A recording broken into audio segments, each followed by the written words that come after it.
Uh, Good morning.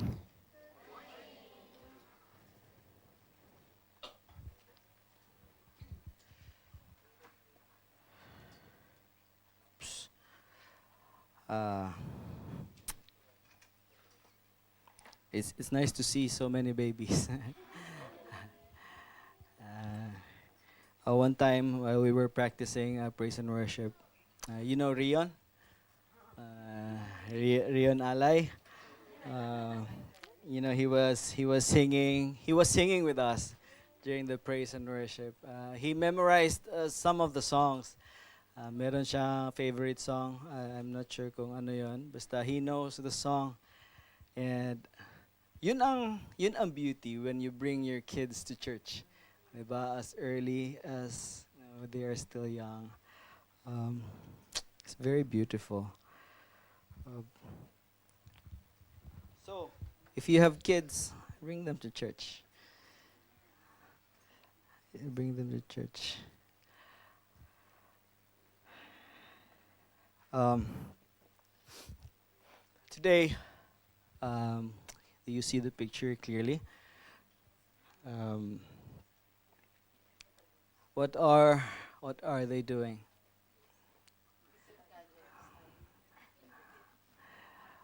In most cases, if there is no strict rule prohibiting people to turn off their phones or to hide their phones for a while, this is the case. In most cases, right? When people gather, even in fellowships, even in studies, that's what's going on. When these things are invented, these gadgets, I'm not sure if it's clear. These gadgets, they're holding their phones and tablets. What was the purpose? What was the aim? Yes, for good communication. And thanks to that, people have now become better in communication. You agree? You know what's going on there? They are gathered, supposed to be as a group or as a family, but because of the power of technology, they are talking to someone else. So has communication been better? Now, in many cases, it has become worse. Now, if we talk about relationships, as long as we talk about love and relationships, we should talk about communication. Can we read this together? Power of communication. In every communication, relationship is important, good. do, you, do you understand it?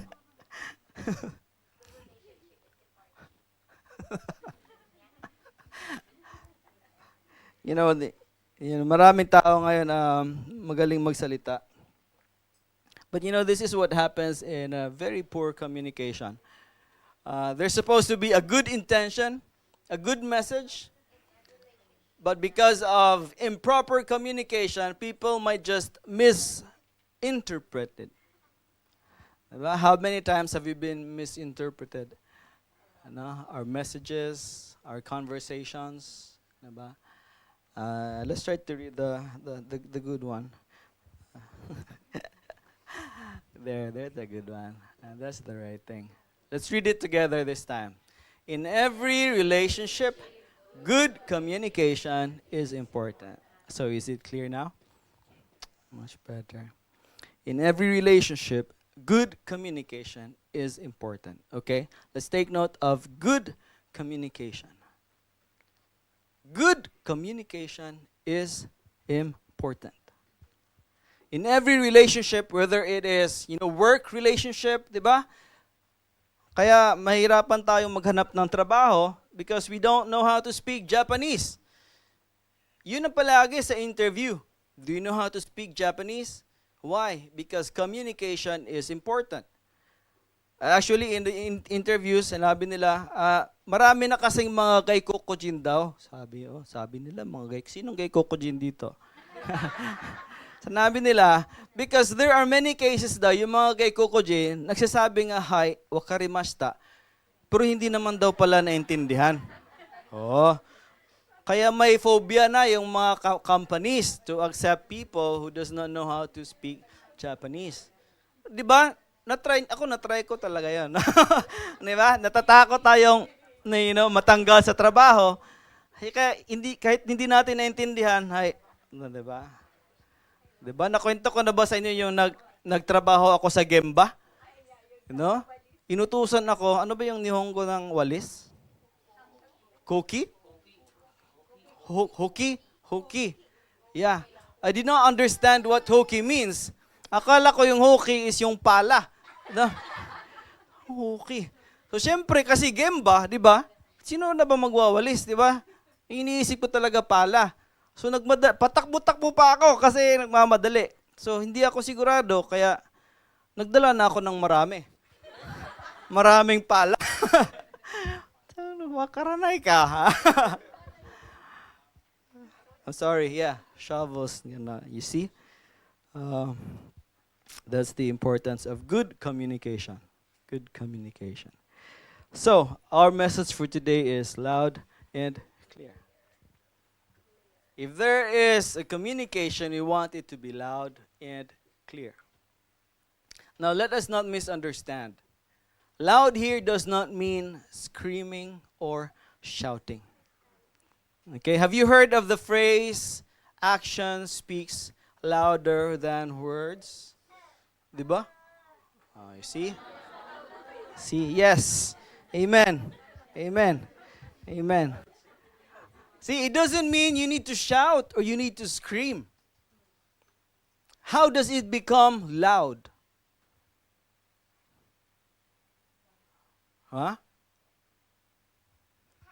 In actions. How does it become loud? When it's true. When it's true and it's from the heart, it becomes louder. And then it becomes clearer. Now, have you heard about the laughing sorry?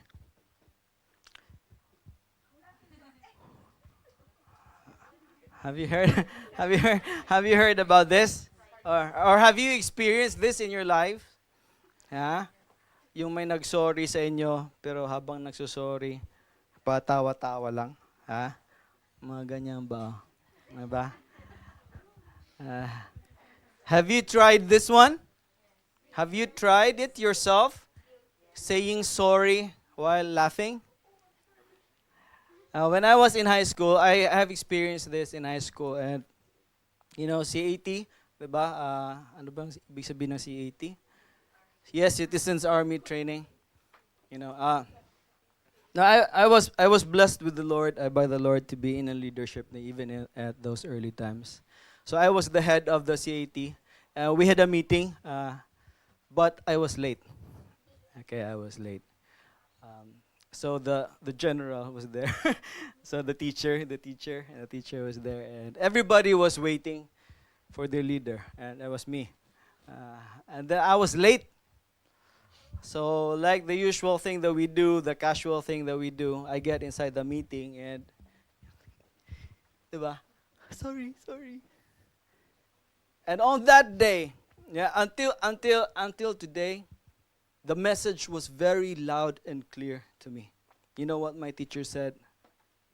Why are you laughing? And why are you smiling?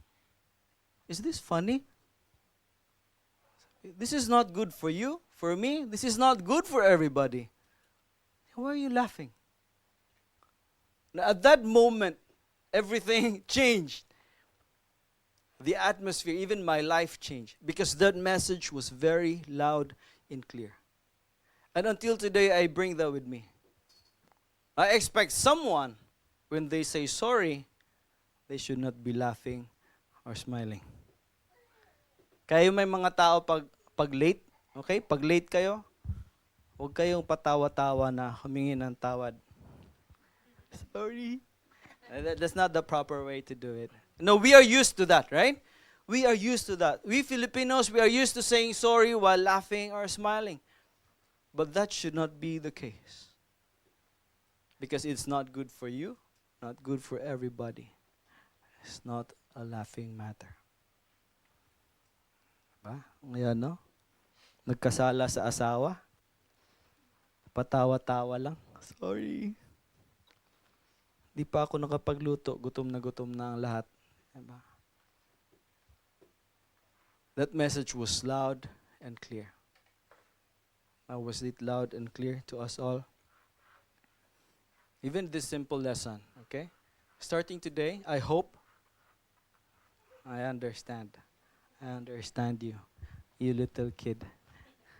Starting today, let's make it a practice.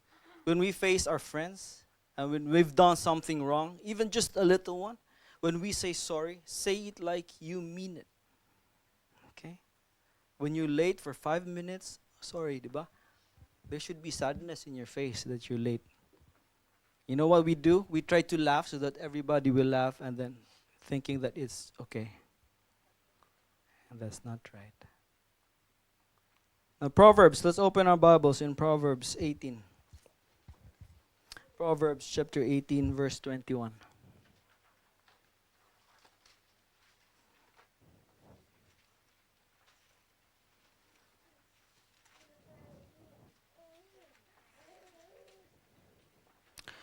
Proverbs chapter 18, verse 21. Okay. Found it? The tongue has the power of life and death, and those who love it will eat its fruit. The tongue has the power of life and death, and those who love it will eat its fruit. So the tongue is a very small part of the body, but the impact it gives is huge. Who likes to talk here? Wrong question. Who likes to talk a lot? No, tongue, di ba? It says here, the tongue has the power of life and death. Do we understand this? The tongue has the power of life and death. Now, depending on what you say and how you say it, you either make or break the relationship. It's the tongue. Communication. Depending on what you say and how you say it, okay? Now, when I was working early in my age, I've learned another important lesson. Well, the Japanese are known for being polite. They have all the words to use to be polite. Diba? One time, a friend of mine, did a favor for this friend. And this friend was, I think, shy. Sino ba sa atin ang shy? Who's shy here? Yung mahihain. This friend did a favor for him. And of course, as a Japanese, it's natural to say, arigato gozaimasu. But that time, the voice was very soft. Arigato gozaimasu. Parang tayo minsan, magpasalamat tayo, parang tayo lang din nakarinig. So sinapak siya ng kaibigan niya, isa. Lakasan mo naman, sabi niya. Hindi narinig ng tao. Sabihin mong mabuti para marinig niya nagpasalamat ka. Tama nga naman. Diba? If you want to say thank you, make it loud so that they will hear you say thank you. Now, depending on what you say and how you say it, will either make or break the relationship. Lahat ba tayo marunong magpasalamat? Alam natin ang salitang salamat? Now, it can be said in many ways. Diba? Merong salamat na pagalit, diba? Merong salamat na nagpapasalamat talaga. Depending on what you say and how you say it, okay, will either make or break the relationship. That is the power of communication. And let's open our Bibles in Ephesians. Ephesians chapter 4, verses 15 and 16.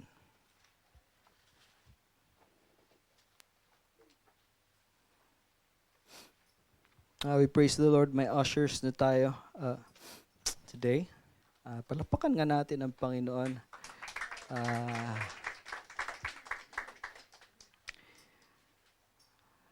Maaga sila. Nasa pintuan na sila. Welcoming us with a very warm good morning. Lahat ba kayo nabati nila? Baka may iba hindi nabati ng good morning.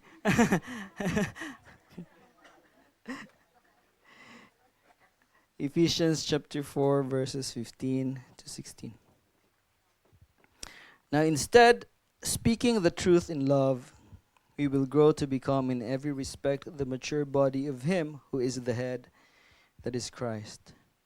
From Him the whole body, joined and held together by every supporting ligament, grows and builds itself in love as each part does its work. Now there are two important factors we have to learn today. Now based on this truth, based on the Word of God here, what are the two key factors we have to learn? Now to build up the church, we need to do both. Ano yun? Both na yun? Speak the truth. Okay? First one, speak the truth. The second one, but do it in a loving manner. Now, there are people here who are proud of themselves being frank. Alam niyo ba yung salitang frank? Diba? Siya, prangka kasi siyang tao. Ako, prangka kasi akong tao. What kind of people are these people? People who want to tell the truth. Straight truth. Wala nang paligoy-ligoy pa. They will tell you the truth. They will tell you whether they like it or not. Now, when I was studying this verse, sabi nila, there are people, at siguro kasama tayo sa mga taong yan, who love to tell the truth. But, we don't know how to do it in love. Do you understand? There are people who just want to say the truth. Now, for example, meron tayong kapatid dito. No? She prepared herself, she prepared her best dress to come to church. But when she came in, nakita natin, mukhang Christmas tree. What will you say?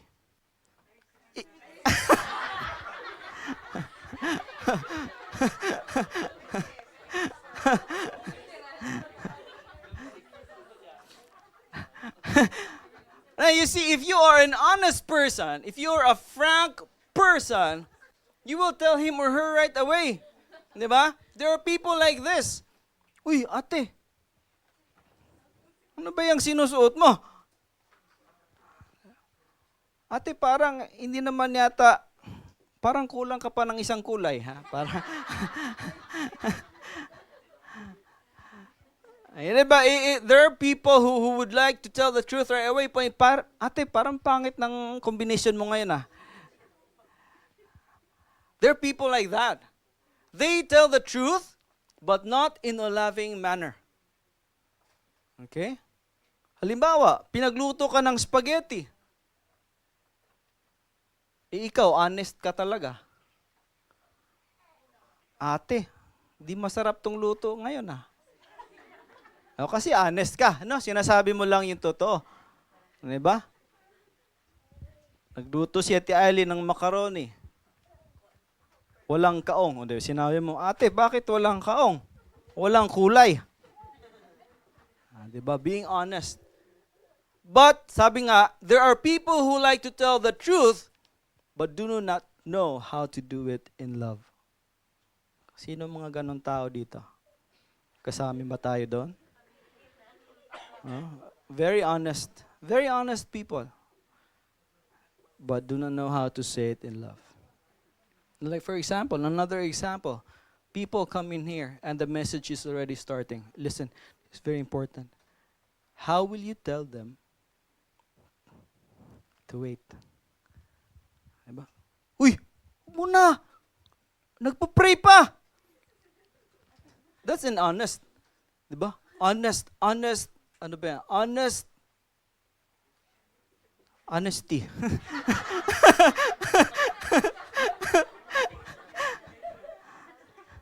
That's honesty.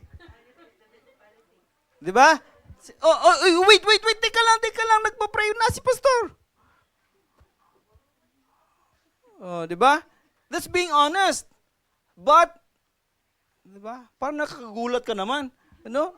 Sisimba tayo. Di ba? Many things we do, we say it in honesty, we say the truth, but do we do it in a loving manner? Na meron namang opposite side. The opposite side naman is very loving people. Very understanding people that they no longer know how to tell the truth. Pumasok na ngayon si ate, mukhang Christmas tree. Eh ikaw, very loving ka. You do not want to hurt her feeling. So what would you say? Ang ganda mo, ate. Merry Christmas.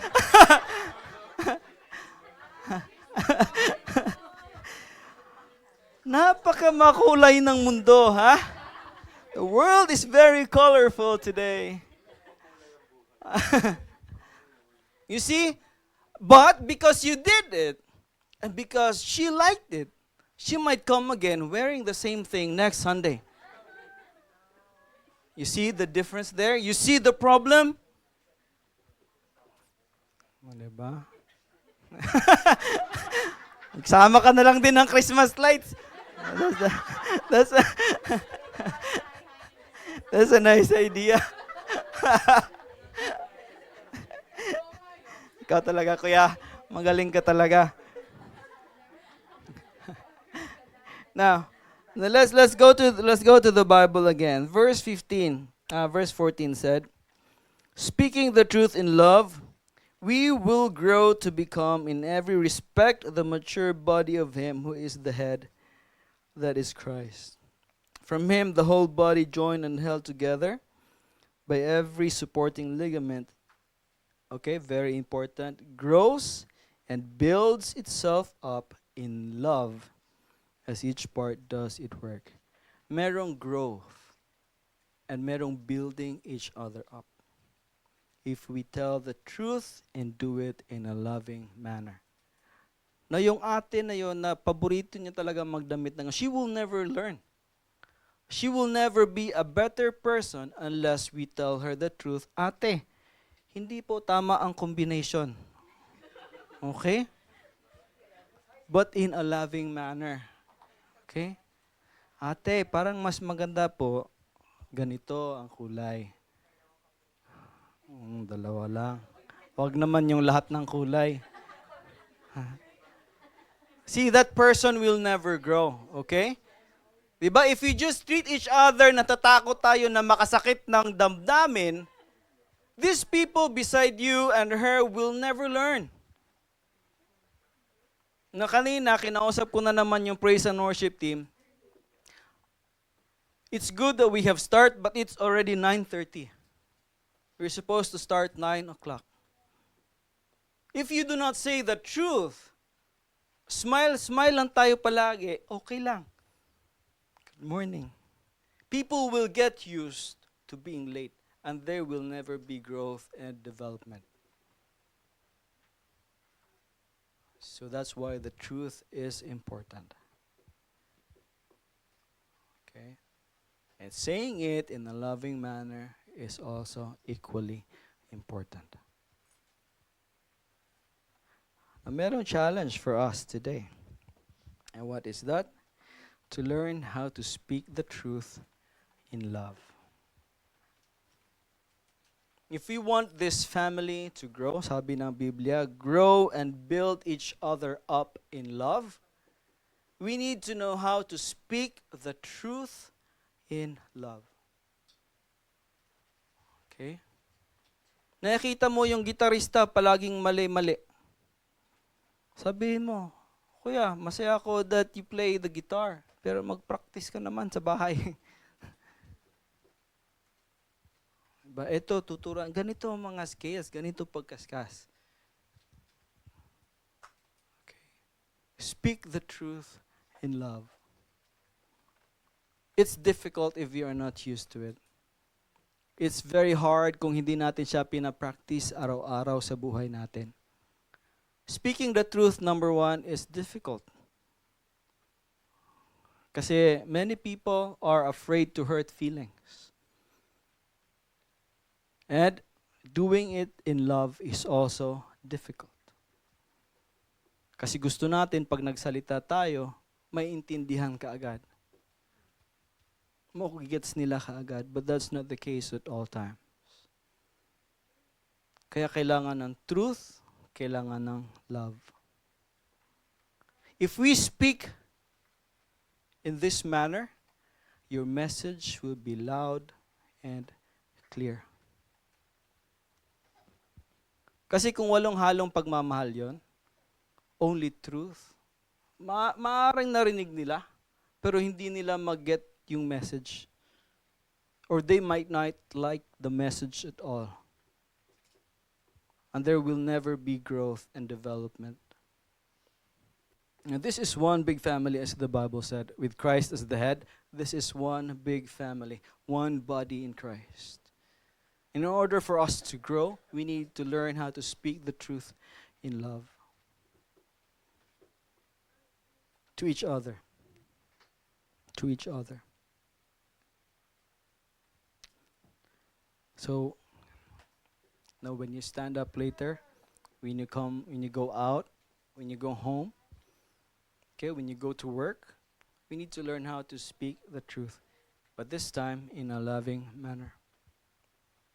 Ito mga kabataan, mga ate at kuya natin, o kaya mga kabatch natin, they're always listening.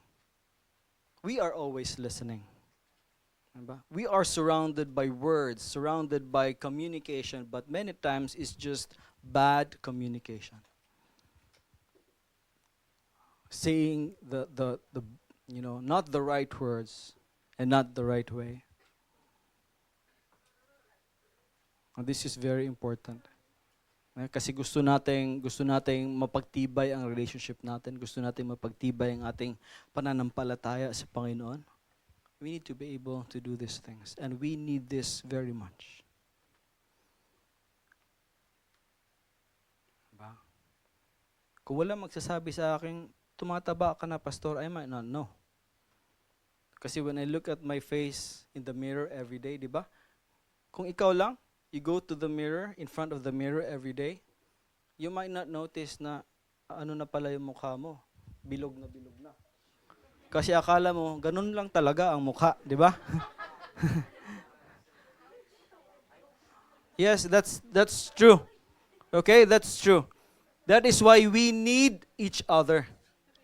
And we need you. We need every one of you to tell the truth. Okay? We need everyone to tell the truth and in a loving manner. Diba? Na-try nyo sa asawa nyo? Pigilan nyo yung hindi kumain, magagalit yan.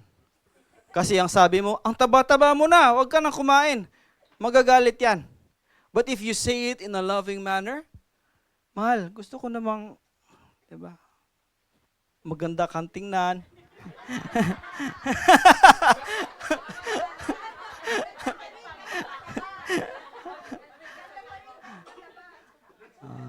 Diba? Mahal, diba? Ayaw mo bang medyo gagaan ka ng konti? You know, if you say it the nice way, when you tell her to konti-konti lang sa pagkain, she might just listen to you. Oh. The truth, diba? The truth and in a loving manner. Okay? That's why it's important that everyone will... Kasi yung mata natin, iba-iba ang nakikita ng mata natin. Okay? Kanina, pagpasok nyo, nakita nyo ba yung faithfulness na nasira? Ha? Merong iba na nakita yon pero sa kanila okay lang. Sino? Sinong nag-isip na gano'n? Okay lang, pabayaan yun doon. Merong people na hindi talaga sila easy na pabayaan yun doon. That's what, kaya tayo, iba-iba tayo.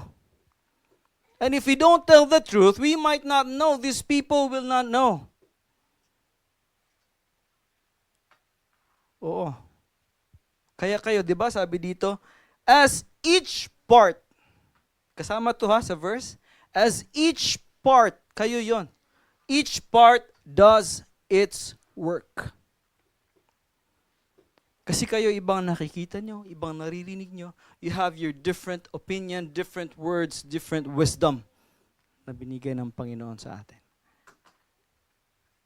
So huwag kayong matakot to tell of the truth. But this time, ano yung importante? In a loving manner.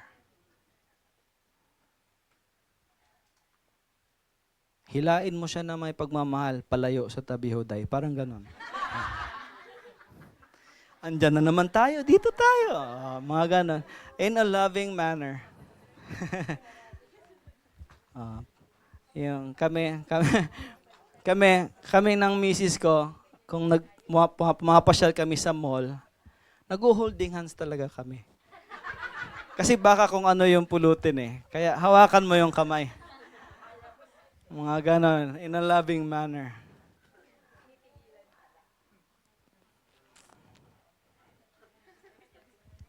Verse 14, let's read verse 14. Then we will no longer be infants, tossed back and forth by the waves, and blown here and there by every wind of teaching and by the cunning and craftiness of people in their deceitful scheming. Maturity. Sabi ni Apostle Paul dito, one sign of maturity is being able to tell of the truth and in a loving manner. So if we want to grow, to become mature in Christ, we need to practice this every day. Okay? Every day. Speak the truth. Huwag mong kalimutan, ha? This is very important. In love. Hindi sapat yung napaka-honest mo lang. Okay? This is very important. Truth in love. Truth in love. That's how we help each other grow. Do you agree? Or ayaw nyo? Ayaw nyo? Ha?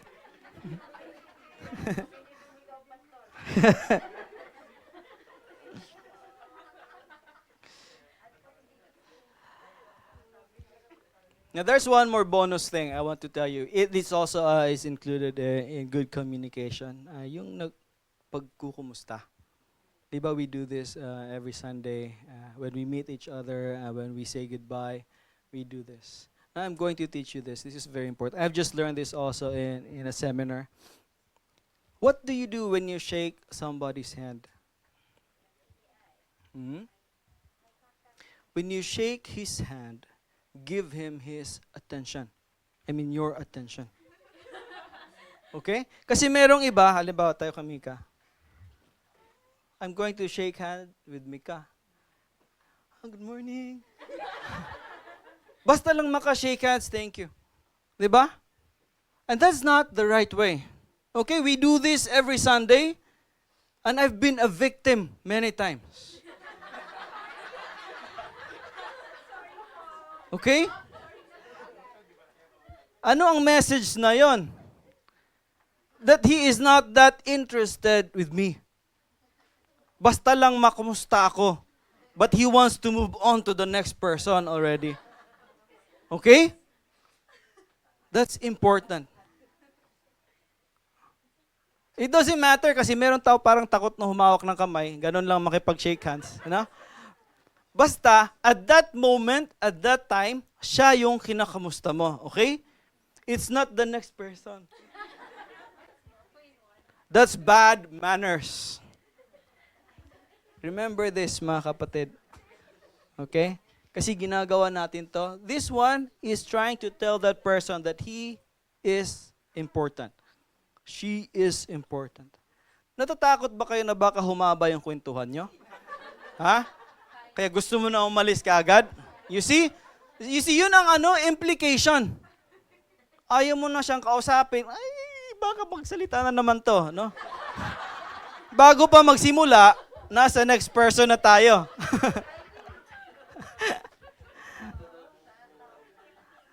Diba? Oo, kaya magsasalita na sana ako. Ganun, nandun na yung mukha niya, kaya wag na lang. Okay? So sana mamaya, walang maging biktima ng karahasan. Okay? Yes. You know, it hurts your feelings. Yes. It hurts your feelings, okay? Do not hurt somebody's feeling. Okay, mamaya, speak in love. Pag doon nakatingin, sabihin mo, tingin ka muna sa akin. Speak in love. Speak the truth in love. Yes, that's very important. I hope that we have learned something. This is very important as we continue to grow. Itong church natin is growing. We are all growing. Marami na tayong ginagawa for the Lord. That is why we need to tell the truth. Kasi lahat tayo, we are learning. Okay? Wala sa atin experts dito. We are learning. And while we are still learning, we make many mistakes, many errors. And we might not know na mali yun, hindi niya pala gusto if you don't tell the truth. Okay? There will never, ito tayo, maging stagnant tayo if you will not tell the truth. Okay? Sobrang lamig ng kape mo kanina, ate. No? Binigyan mo ako ng kape, pero hindi mainit, no? Ice coffee pala. So, yeah, I hope we understand the message. Let's all stand and let us pray. Humingi tayo ng wisdom and strength from the Lord our God. Lord, we thank you because you are the source of truth and wisdom. Lord, maraming salamat for the things you're teaching us every day. Thank you, God, for the transforming power of your word. Thank you, Lord, for your presence. I pray, God, that you give us all wisdom and strength and courage to obey your word, obey your will, plans and purposes for our lives, for this church, for our family, for our own personal lives, in our homes, and wherever we are. We pray, O God, that we will be obedient to your word. We will be able, O God, to speak the truth in love. This is our prayer in the mighty name of our Lord and Savior, Jesus Christ. Amen. Hallelujah. Please remain standing as we sing our